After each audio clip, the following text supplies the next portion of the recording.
Hazrat Anas radiyallahu anhu said, some people from Uqul and Oraina tribes visited Medina, came to Prophet sallallahu alaihi wasallam and embraced Islam.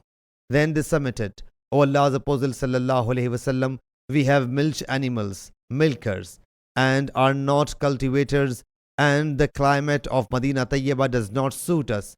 Allah's Apostle sallallahu alaihi wasallam commanded to give them some milch, she camels and a shepherd, and asked them to go out of Medina Munawwara and live on the milk and the urine of these she camels. So they went away, but when they reached near Harra, they resumed infidelity after Islam became apostate, slew the Prophet's cattlemen, and fled away with the she camels.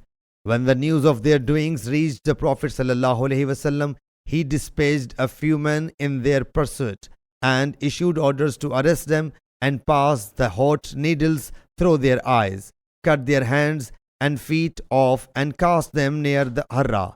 So the same was done, and they died in the same state.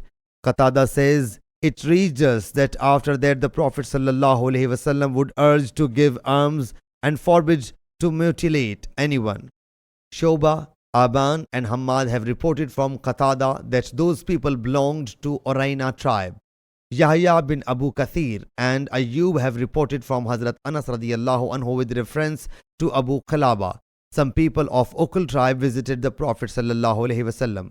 Sahih Bukhari Hadith number 4192.